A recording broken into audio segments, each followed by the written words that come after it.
berbagi kisah inspiratif, edukatif, dan juga curhat bersama sahabat BMI. Hai sahabat BMI, gimana nih kabar kalian? Hari ini kita akan ngobrol, curhat sama teman-teman sahabat BMI Singapura, dan kali ini sahabat BMI kedatangan tamu yang spesial. Dia kayaknya kita belum pernah ketemu satu kali pun, dan aku kayak surprise banget karena beliau ini seorang apa namanya ya, Boru Batak ya namanya. Dia dari satu komunitas kayak gitu. Nanti kita kenalan sama beliau dan kita langsung aja ngobrol. Oke? Hai, halo. Namanya siapa? Yudita Boru Situmorang dari Medan. Dari Medan. Iya. Oh wow. Di Singapura udah berapa lama nih ngomong-ngomong? Dari 2017 sih Kak. 2017 habis kontrak balik ke Medan, masuk lagi gitu. Jadi sampai sekarang lah ya. Sampai sekarang. Apa nih yang membuat kamu jauh-jauh dari Medan merantau ke Singapura? Lebih nyaman di sini Kak, karena kalau di sini kan sudah ada basic bahasa Inggris gitu. Terus pergaulan di sini kita udah punya teman banyak, jadi lebih comfort di sini. Oh, kan ibaratnya kalau di Indonesia kalau lagi masih muda kan bisa mencari pekerjaan di Indonesia. Kenapa dulu nggak mau cari kerja dulu nih di Indonesia? Di Indonesia udah pernah sih Kak, ada beberapa kerjaan gitu, tapi lebih kayak menjanjikan kalau misalnya aku ke Singapura ini gitu. Kalau di Indonesia terlalu banyak kita tahu sendiri ya, peluang kerja di Indonesia terlalu banyak persyaratannya gitu. Jadi lebih milih ke sini sih Kak. Iya sih ya, kalau di Indonesia tuh persyaratannya harus 1, 2, 3 apa-apa. Proporsional badan, tinggi gitu. Jadi di sini lebih nyaman. Tapi dulu sebelum ke Singapura itu kerja apa dulu di Indo? Dulu di Indo aku sempat kerja laundry, jaga jompo juga pernah, terus di rumah makan juga pernah. Tapi apa sesusah itu cari kerja di Indonesia? Sebenarnya nggak susah kalau kita mau niat.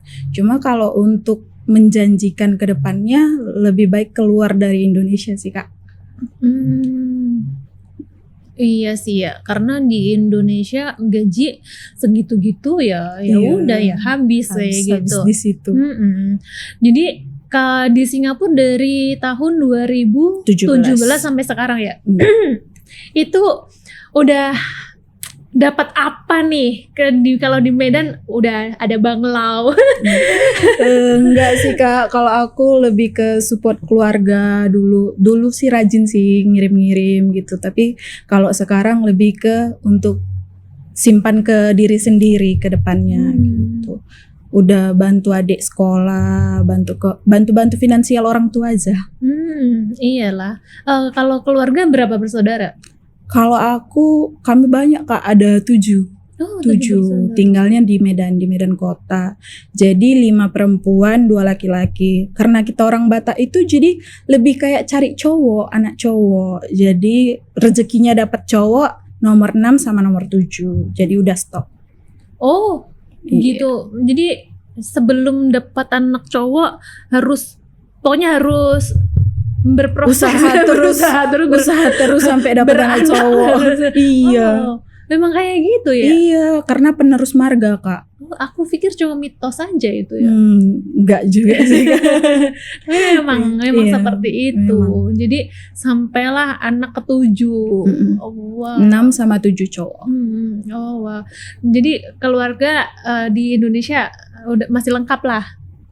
Kalau bapak sama mama udah nggak ada lagi, baru banget meninggal. Oh, kapan itu? Kalau bapak bulan 7 tahun lalu, kalau mama baru tahun ini Januari. Oh, sedih. Sorry.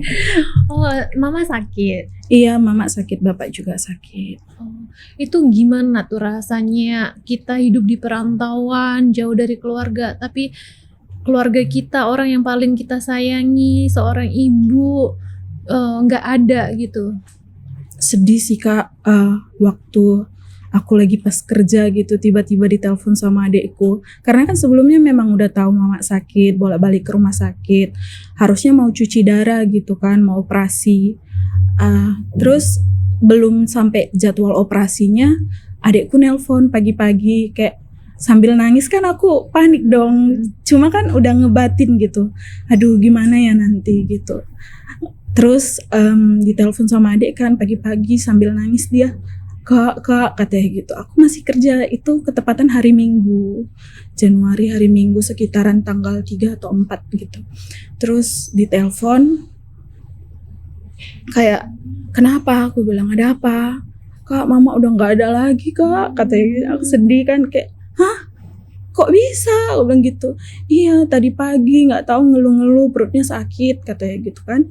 Terus kami larikan ke rumah sakit, belum ditanganin sama dokternya udah lewat duluan gitu. Jadi ya udahlah gitu, nggak bisa berkata-kata lagi, udah dipanggil. Jadi sedih. Terus aku kasih tahu sama bosku kebetulan lagi gereja kan, bosku Kristen. Terus aku telepon bosku, aku juga sambil nangis, bosku jadi kayak panik gitu. Dan aku juga belum ada genap setahun kerja di rumah bos kan. Terus panik lah mereka, pokoknya kamu tenangin diri dulu katanya gitu. Jangan apa ya, jangan terlalu sedih dulu, tenangin gimana nanti ini. Dan untungnya bosku baik kan, terus diongkosin balik ke Medan gitu, jadi bisa balik ke Medan. Untungnya bisa balik. Dibolehin balik. Tapi waktu bapakku itu nggak, karena memang masih 2 bulan aku kerja di tempat bosku, bapakku udah baru banget.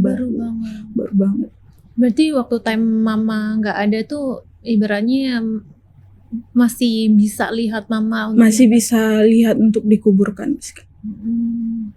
Wah itu rasanya pecah kali. Setelah 5 tahun aku nggak balik gitu. Itu iya, setelah 5 tahun terus cuma bisa lihat jasadnya doang. Iyalah pasti ibaratnya kita kerja buat orang tua, kita kasih rezeki, malah yang dikasih rezeki malah nggak ada, ibaratnya kayak gitu ya. Itulah maksudnya kita seorang perantau ya. Iya. Biasa kalau nggak ditinggalkan, kita yang meninggalkan, ibaratnya kayak gitu. Jadi gimana? Ini udah kayak hal yang akan terjadi, ibaratnya kayak gitu. Iya, nggak bisa dihindari sih Kak. Udah diwanti-wanti juga sih dari jauh-jauh kan, udah dikabarin sakit gitu, tapi udah sempat sembuh sih Kak, mereka udah kayak tahun baruan, kakakku juga dari luar kota udah datang kan ke Medan, malam tahun baru bareng, masih bisa video callan kami. Mamaku sampai nanya, pulang nggak kau tahun baru Dita, katanya nggak bisa mak, aku baru masuk kerja, aku bilang kayak gitu.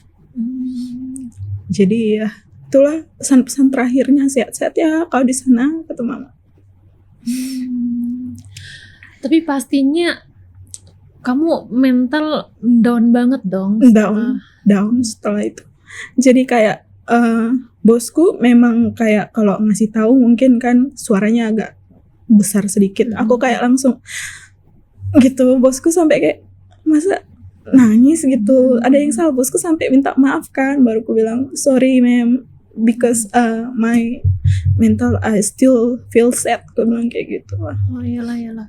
Untuk membangun mental kamu untuk strong kembali itu gimana? Itu kan pasti membutuhkan waktu yang sangat lama kan? Ya untungnya aku masuk ke Pungwan ini punya teman-teman yang banyak, mereka ya asik-asik lah orangnya, menghibur gitu. Kadang juga kami curhat-curhat lah, tukar pikiran, saling nguatin satu sama lain gitu. Seru-seruan bareng gitu, ngumpul, kadang kalau ada waktu gereja gitu. Iyalah ya, yang penting kita bisa mengobati diri sendiri, membuat diri sendiri strong, jadi kerja pun nggak terganggu. Iya, Tapi kalau awal-awal pasti terganggu banget dong. terganggu banget Kak. Sambil nyuci piring aja nangis gitu. Kayak masak nangis, jadi ditemanin air mata lah kerjaan aku itu. Aduh sedih. Tapi majikan bisa memaklumi hal seperti itu. Maklumin, syukur kali aku punya majikan yang baik, majikanku baik, puji Tuhan. Jadi mereka pun nggak terlalu rewel lah gitu, nggak banyak menuntut kalau kerjaanku gimana nggak terlalu. Iyalah, kan banyak juga yang kayak bos itu nggak mau tahu tentang diri si helpernya. Iya, Dia mau sakit, dia mau ada problem atau apapun, mereka ibaratnya aku udah gaji kamu harus profesional, ibaratnya kayak gitu kan. Kalau bos sendiri oke banget lah ya. di keluarga bosku ini memang aku sebelumnya juga dapat bos yang baik, cuman cerewet di mulut doang sih Kak. Cuman ini lebih ke keluarga, mereka membuat lebih ke keluarga. Kayak kemarin tahun baru kan, acara tahun baru juga semua keluarga, mereka bosku keluarga besar, jadi kami diikut sertakan gitu, ikut kayak ada gamesnya gitu, diikut sertakan, jadi seru-seruan bareng juga, main game sama bos gitu. Dan itu baru kali pertama bener-bener diikut sertakan main games bareng gitu, jadi aku pun ngerasa nyaman sama bosku gitu, kayak orang tua sendiri juga. Bisa nge-treat kita seperti keluarganya. Iya. Wah. Terus harapannya nih, sekarang kan orang tua nggak ada, terus kerja ini gimana untuk semangatnya? Semangatnya ya kuat-kuatin diri sendiri lah, karena kan nggak mungkin selamanya terus kerja jadi BMI gitu. Jadi semangatin diri buat ngumpulin modal, kalau terkumpul modalnya balik ke Indonesia bisa buka usaha atau buka usaha kecil-kecilan gitu. Tapi udah married belum nih? Belum married. Nih, ayo siapa? Ini Mas jomblo nih. Jadi iya betul, nanti mumpung masih muda, belum married, belum ada tanggung jawab sama keluarga, kumpul-kumpulkan duit sebanyak mungkin. Betul. Untuk usaha. Di sini sendiri ada kegiatan apa kalau hari Minggu, kalau libur? Kalau libur hari Minggu kumpul sama teman-teman, kadang lebih ke me time, belanja sendiri, makan gitu, kumpul-kumpul lesehan gitu sih Kak. Lebih ke me time kayak gitu ya? Iya, lebih ke me time. Kadang kalau mau rame ya kumpul sama temen rame-rame gitu. Oke, untuk kedepannya nih, setelah nggak kerja di Singapura, untuk kembali ke Indonesianya lagi, mau ngapain? Belum ada planning sih Kak, cuman lebih ke fokus kerjanya aja dulu, kumpulin uang, tabung uang gitu. Planning kedepannya belum ada, tapi aku lebih kayak ikut-ikut kalau ada acara dari teman-teman kayak tadi gitu, kami vokal grup di gereja gitu, latihan. Nanti nari, mau tortor, tarian orang Batak gitu, di beberapa acara diundang gitu sih Kak. Lebih ke komunitas. Iya. Berarti sekarang ini masanya masih kayak menikmati aja. Iya, gitu. benar. Oh.